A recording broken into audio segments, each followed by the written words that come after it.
This is the demonstration of the oak tree watercolour study, and here are the things I'm going to use. I've got a hairdryer, a pump bottle for water. The colours I'm using are azo yellow, transparent yellow iron oxide, phthalocyanine blue and dioxazine violet.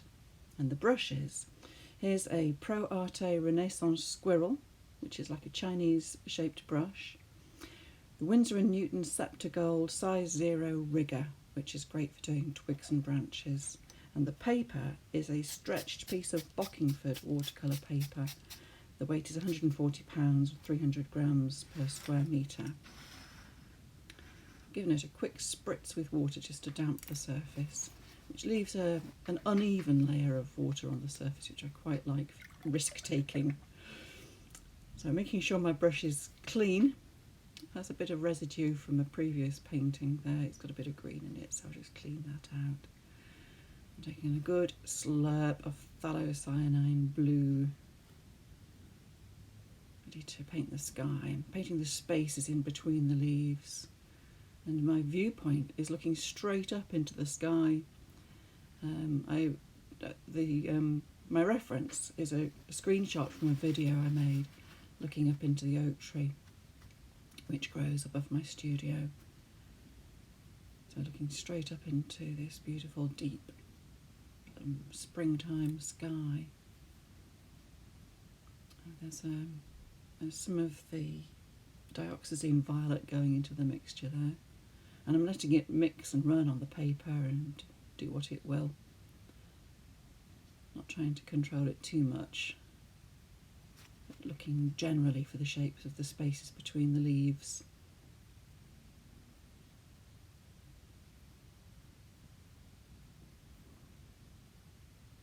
It's a great brush, that squirrel brush. You can use the body of it to put large areas of paint on, and the tip putting little tiny marks.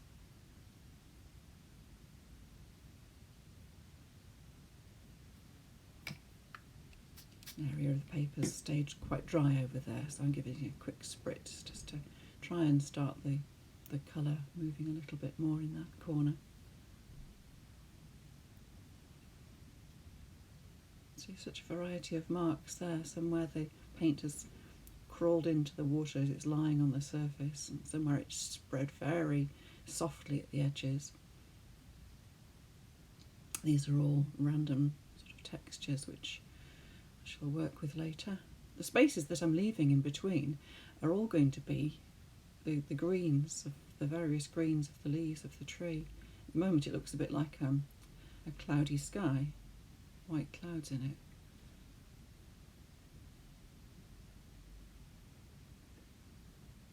But all that white is going to disappear eventually.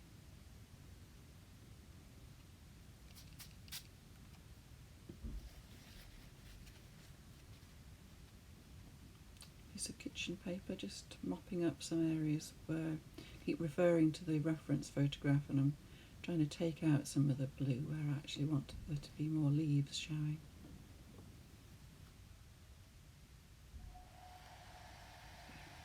Hairdryer it now, just to speed up the process. You see how the colour goes paler and duller when it dries.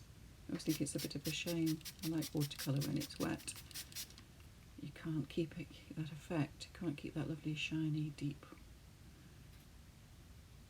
colour.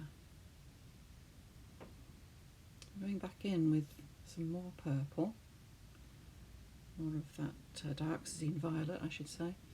And the purpose of having done the hairdryering is that all those colours I put on at first are now sort of set in place. They're not going to move anymore. I can put another layer on top without disturbing the previous layer.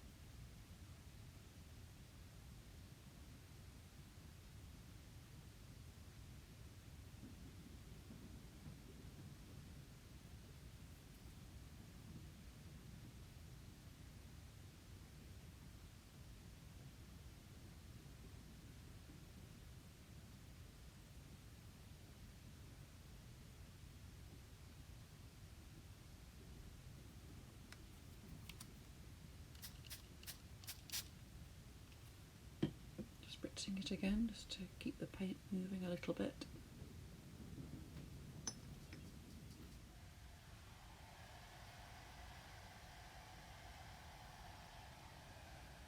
Quick dry with a hairdryer. I have cut out quite a few of the long and boring pieces of filming. Here I'm giving it a spritz again, and I'm going to add the light limey green, which is made with the azo yellow and the phthalocyanine blue. Just a tiny little bit of phthalocyanine blue in that yellow.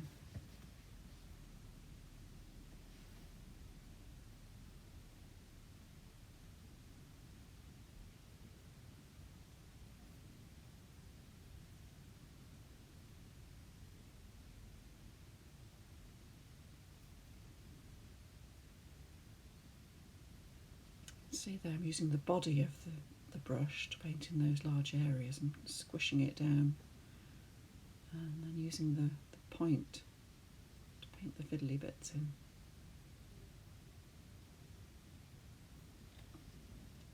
You can see where the yellow goes on top of the dark colours, how it makes an interesting mixed colour.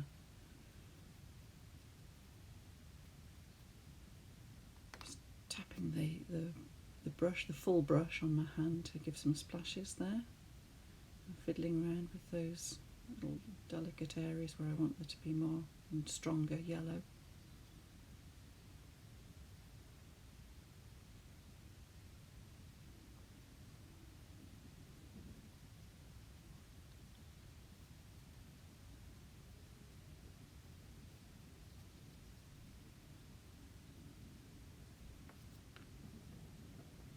Now here's the colour that I made using transparent yellow oxide and phthalocyanine blue. It's that dark sort of khaki green for the shadows in the leaves, in the oak tree leaves.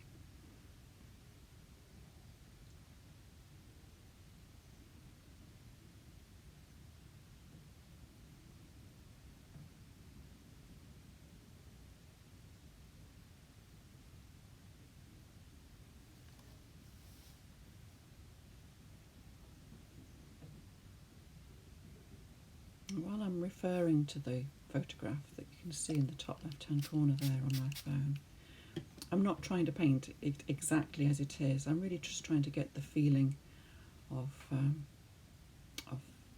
the subject, rather than a very accurate, realistic representation of it. Just that feeling of lying back and looking up into the sky through the tree.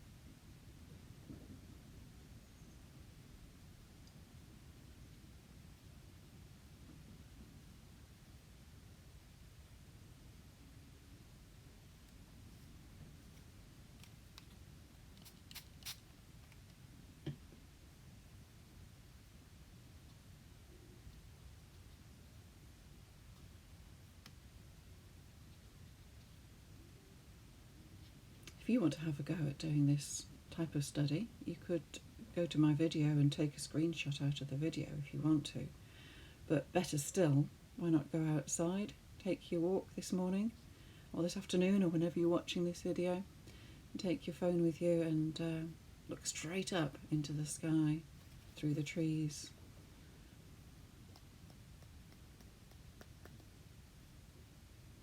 Take a few shots and then you can decide which one you want to use as a reference. Make sure when you're splashing your paint, by the way, that you cover your phone up with a piece of kitchen paper. That's a good tip.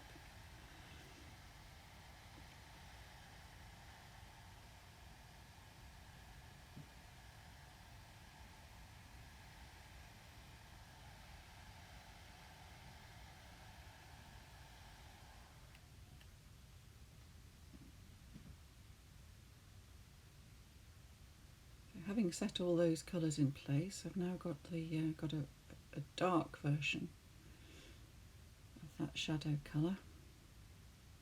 Come in and put some more dramatic shadows. I have sped this part of the video up because it goes on for quite a long time, but I thought it'd be quite interesting to see all those nice little marks I can make with the point of the squirrel brush.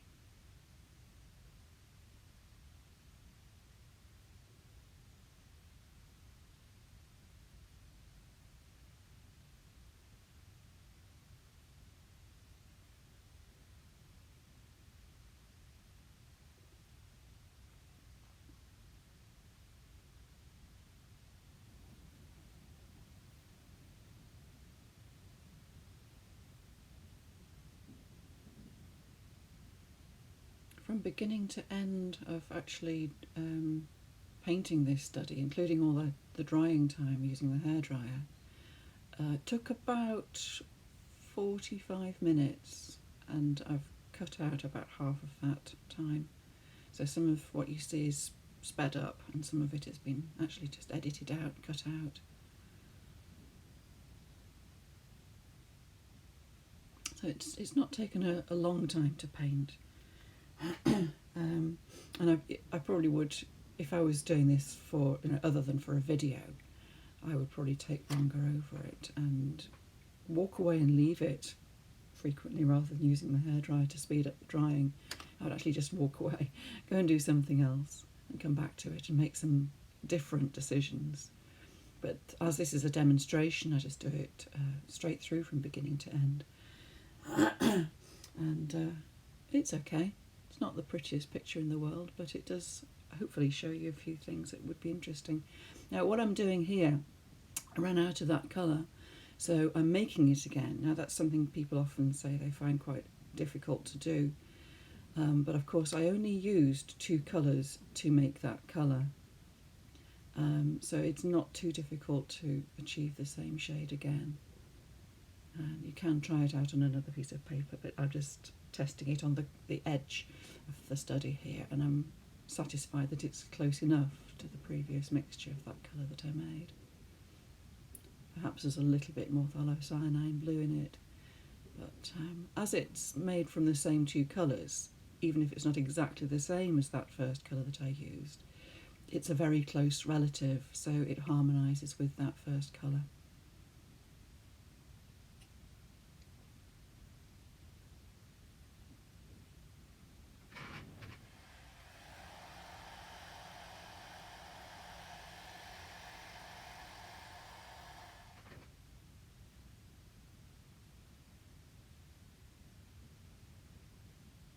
You see how having used the hairdryer means that I can put more marks in those areas, and they stay clear without running in and becoming muddy.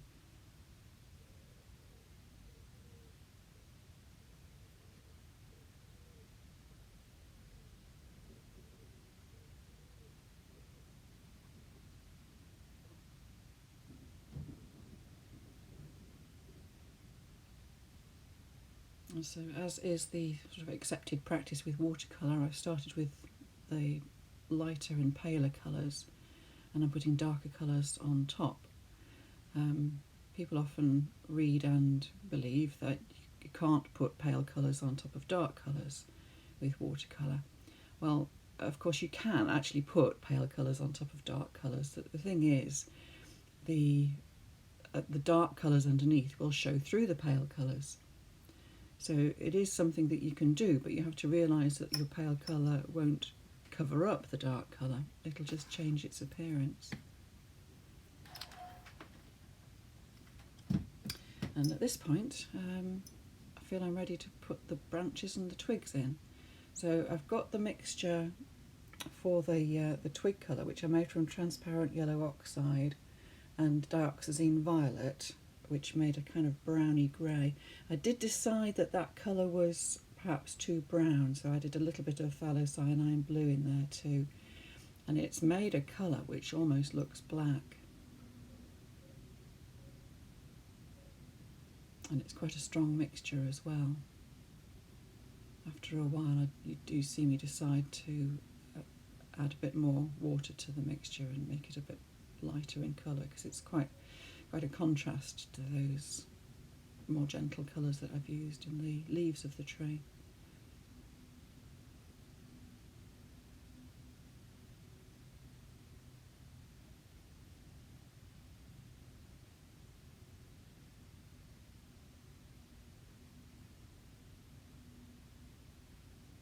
And when this colour dries, it does dry lighter and it doesn't look as harsh and black as it looks at the moment.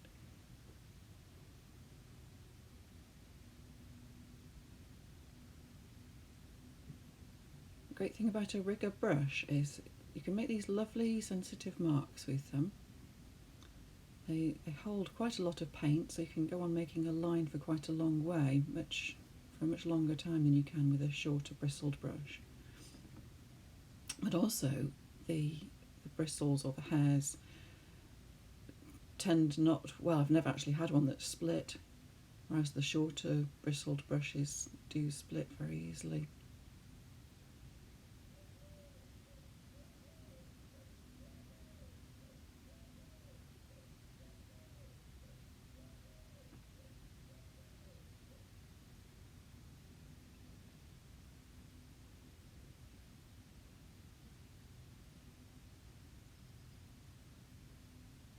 You can see I'm just resting on my elbow mostly, so that between my elbow and my hand there's a bridge, so I'm not resting my hand on the work. I'm not going to smudge any of the wet paint.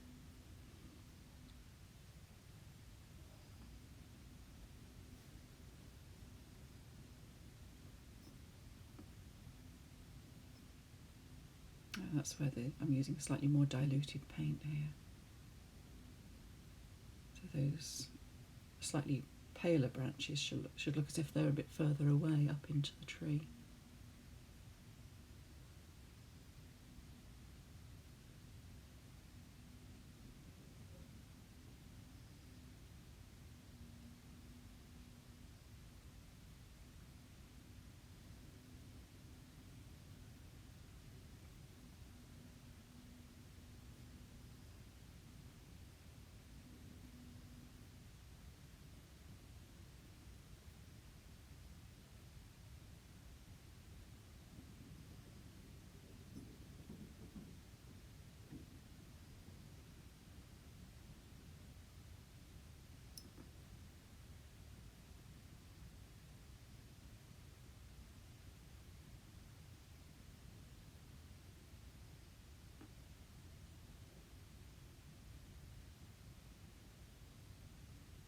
You can see that some of the twigs I paint in don't join onto the main branches, and what I'm trying to imply there is that there would be a few leaves in the way. And if you look at my photograph, or if you look at your own photographs, you should find that to be true.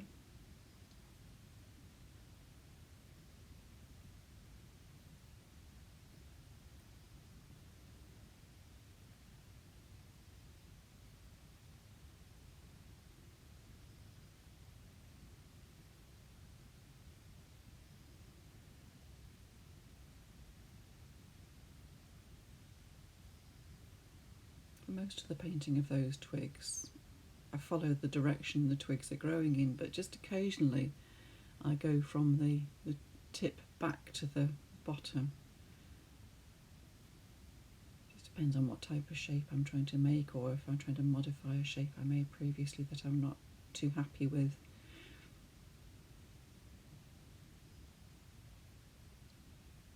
In general, the branches and the twigs need to start off thicker and end up thinner.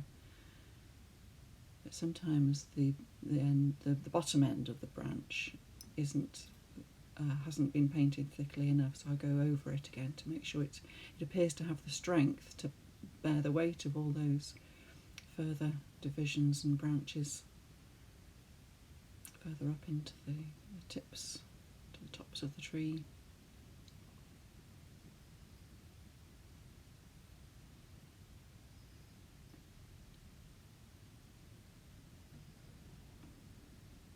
Probably nearly enough at this point. Just a little bit more crossing over branches to paint.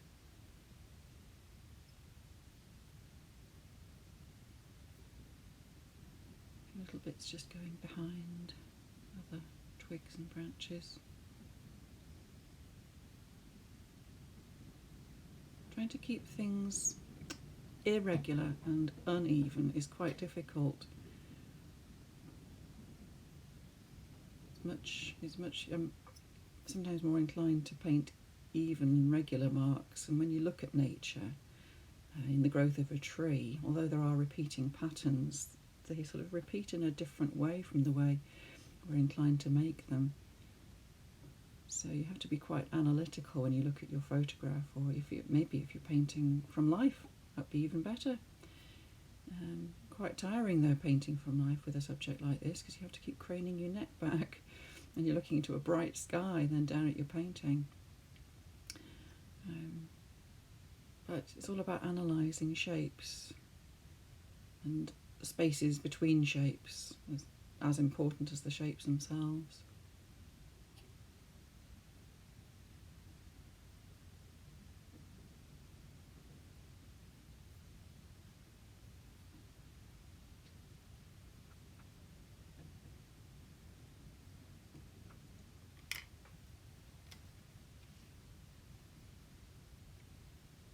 I've got some of the azo yellow and phthalocyanine blue mixture, which, as I said before, is a pale colour. I'm putting it on top of, sometimes on top of a darker colour, and I know the darker colour will show through, but I just want to make sure those bits of the twigs and branches where I left a gap have leaves next to them, which sort of explains why they appear and disappear.